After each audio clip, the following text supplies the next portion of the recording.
Welcome to another episode of the Remarkable Leadership Podcast, where we are helping leaders like you grow personally and professionally to lead more effectively and make a bigger positive difference for their teams, organizations, and the world.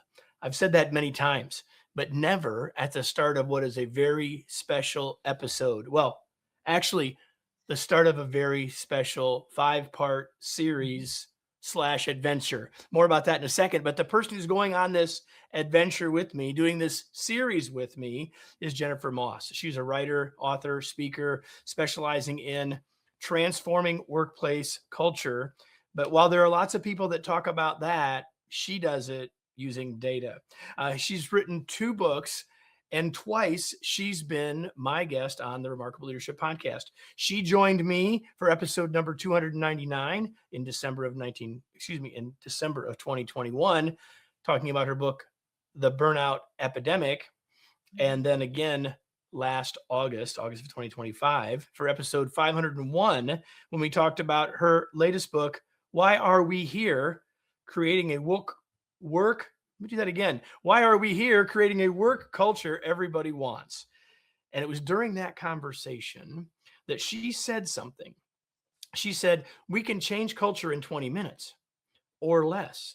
And when we finished that recording, I hit the stop recording button. I said to her, that is a really great idea. Because while culture is a big thing, we don't need to think about it as something that lives in the world of pronouncements and policy, but rather that changes in the day-to-day way we do work, that changes at the micro level. So what Jennifer and I have put together is an idea that became this series, which is how to change culture in 20 minutes or less. That doesn't mean that's all we have to do. It's not like we only have to spend 20 minutes. It means that there are things that we can do in 20 minutes or less that can move the needle. And it's a lot of 20 minutes, of course, but what we want to do here is talk about specific things that we can do. So first of all, after all that, Jennifer, welcome.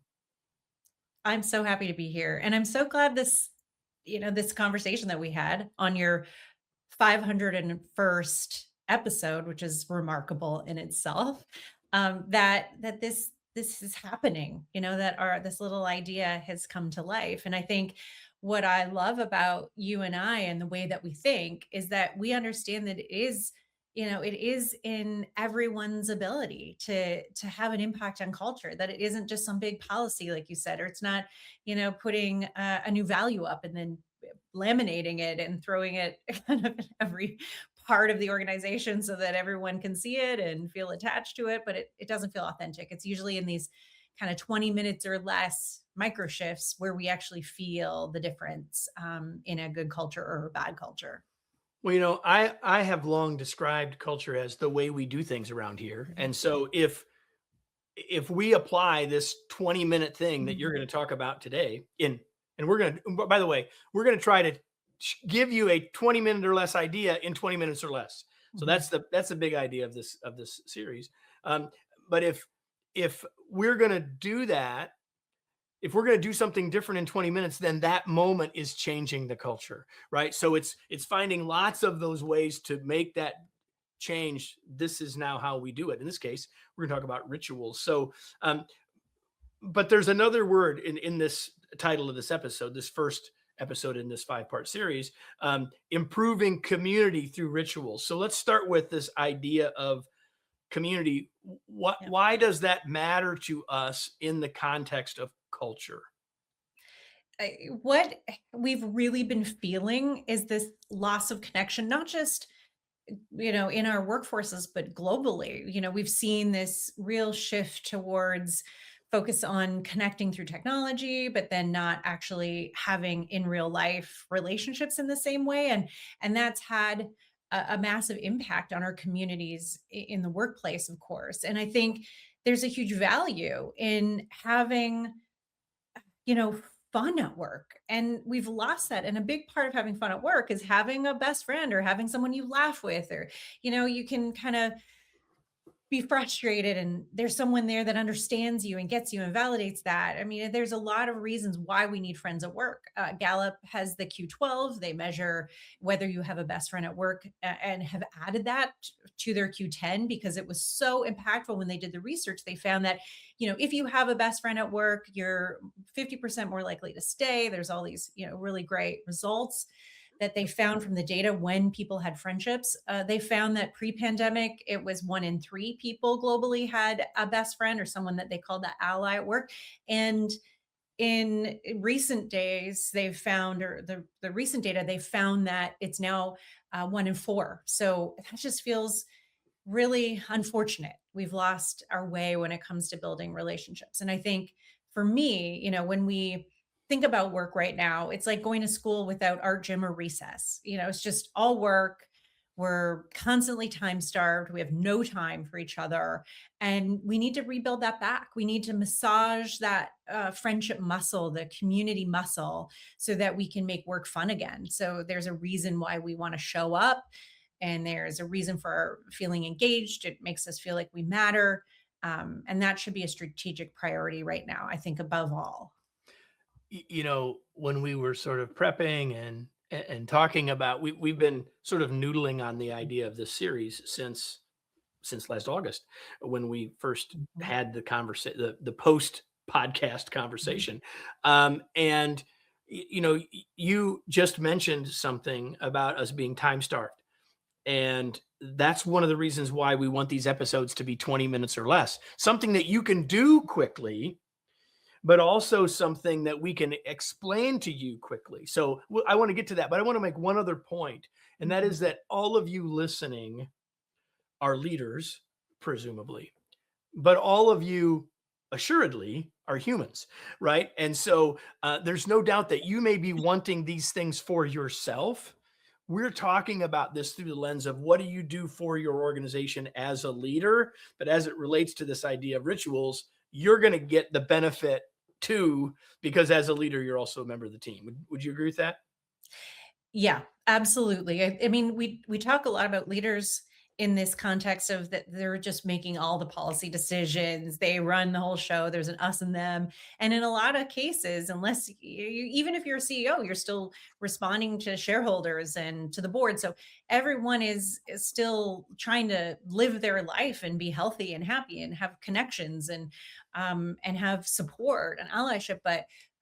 But also there's a lot of you that are leading people too, and it is a contagion effect. When your team is feeling really good, so are you, and so is your boss typically, because that means you're higher performing. So all of this kind of is interconnected, and so it's about how do we lead and develop a better community through rituals, but also how do we get the benefit out of them as a human being. All right. So I'm a leader. I got 20 minutes and I want to apply. I want to work on something that you're going to tell us. And I got 20 minutes to do something. And Mhm. so what do you mean by rituals, and what's something I can do in 20 minutes to make them different or better? Well, one of the things that I loved in the research when I was researching for Why Are We Here is like really looking at tactical ways to approach building friendships because, even just, as kids, we would go knock on doors and we'd say, "Excuse me, do you have a kid here to play?" And, it was so different. And you met kids on playgrounds. And what we found too in the research is that men and women have different types of ways that they build their community. And for men, it's been a real impact from the pandemic. Actually, they've lost their network because a lot of the ways that males in their leadership roles, they make those connections is through activities, and a lot of the networking activities have stalled out. So we need to kind of massage that muscle, but we also have to understand this is a totally new paradigm of work. And how do we make sure that there's people not feeling left out, making sure that we're creating opportunity to still have those activities and to rebuild these networks. One of the ways that we do that is just having lunch with someone outside of your space. There's a huge amount of us that are just sitting at our desk all day, eating at our desk. There's this great term called dining al desco that I thought was hilarious. And instead, we need to step away because the research, this Cornell research, found that even just 20 minutes of eating lunch with someone else outside of your desk, like just, talking together, hanging out, sharing a meal can improve morale. It increased retention. There was better psychological safety and physical safety. They tested this with firefighters and found that it actually was more likely that they de-risk these very scary situations just by having lunch together as a team. So really foundational is just finding ways to build in this lunch. 20 minutes of lunch once per week can really change the impact of morale. We also want to ritualize gratitude or ritualize thank yous. So we should have this regular meeting where we're calling people out. Put it on the calendar, and it's a thank you meeting, and we all come together and we highlight someone that's done a really cool job this week or done something innovative, and we just call them out, explain what they did. We have other people that'll put in, good words for people, making sure that we are just celebrating each other. It's also about celebrating smaller milestones. So one of the things that we're feeling right now is a sense of hopelessness. If you look across, US global data, but US, Canada, Australia, UK, what we've been looking at in the world's happiest countries is that we might still be in the top 20 in some of these OECD countries. But when you actually index for youth, we're in the US, we're 68th happiest country if you look at those 30 and under. So we want to, rebuild this way of creating hope. And we do that by not making the big celebrations and the milestones and the big pizza parties when we hit the end of a project. That could be a year long or 6 months long, even 3 months long.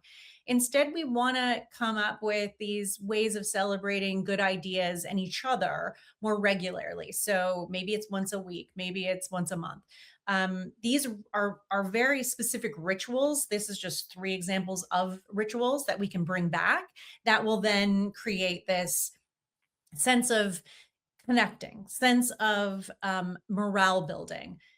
We are then working together to have a shared objective, have a shared goal that makes us feel really good because it's showing that we're productive, showing that our work is meaningful, but we're doing it together. And that in the end, those rituals end up leading to higher community and just a better sense of friendship amongst each other. And then we feel it, show up in those business outcomes in our organizations.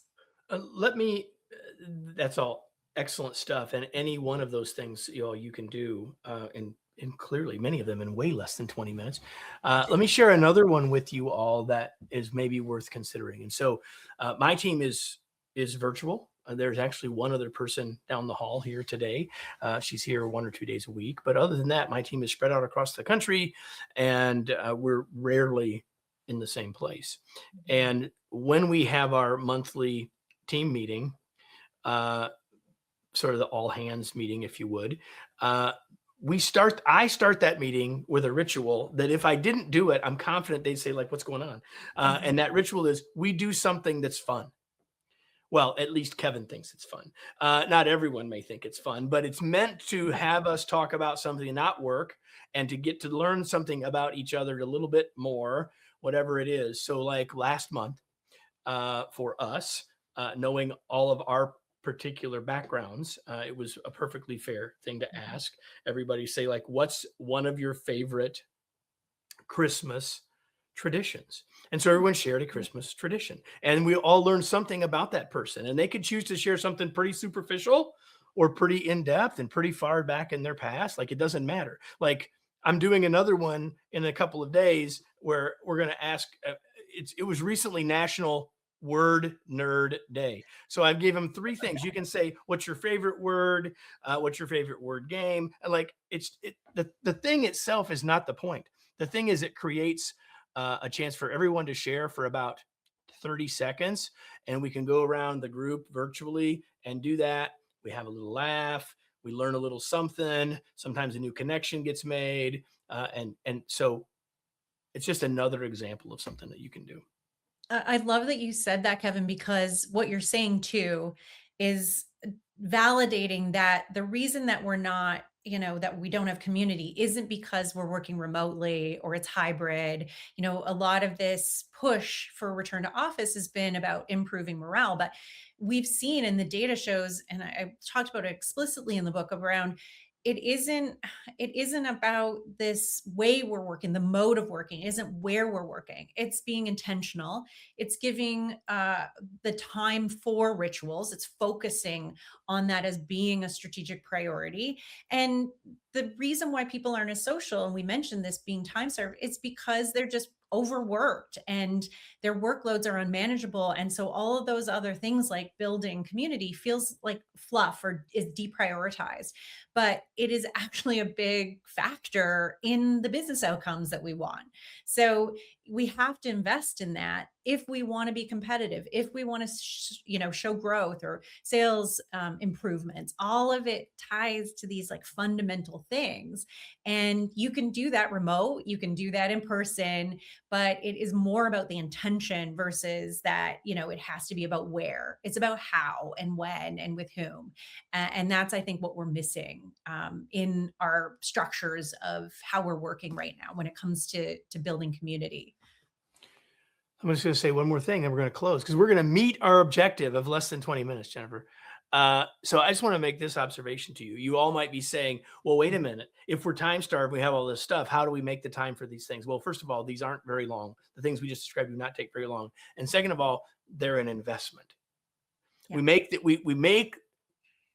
make the time for the kinds of rituals that Jennifer and I have talked about as a way to start to make the shift. And when we build community, in this case through ritual, what we start to do is elevate everyone's mental fitness and psychological fitness to a level where they're even actually better able to manage the time pressures. So like we just have to think about this in the big picture. And when we do that, the chances of our success go way up.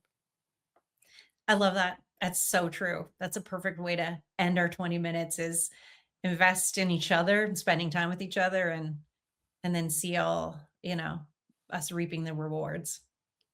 And if you've been with me before, anybody, you know that there's a question I ask you every time. And just because this is a special series doesn't mean I'm not going to ask you this question. And it is, now what? What is the thing that you just heard that you're going to act on? Because if you don't act, it wasn't really worth much. Like maybe we're entertaining, but you could get something else more entertaining. But if you take action on one of the ritual ideas that we talked about today, it can start to make a difference in your culture, and you can start to change your culture just a little bit in 20 minutes or less. And so hopefully you found this valuable. And if you did, you want to come back, which means you got to make sure you're subscribed. Right. And so if you're hearing this or watching this for the first time because you're a fan of Jennifer, and why wouldn't you be? Then you want to make sure you're subscribed so you don't miss the rest of this series, but also all the other good stuff that I share here, the other interviews that I do in our normal process, as well as the weekly Remarkable TV episodes I do as well. So hopefully you'll subscribe and hopefully you'll tell someone else to come join us because I'll be back next week and we'll be back next week with the second episode of Changing Your Culture in 20 Minutes or Less right here on the Remarkable Leadership Podcast.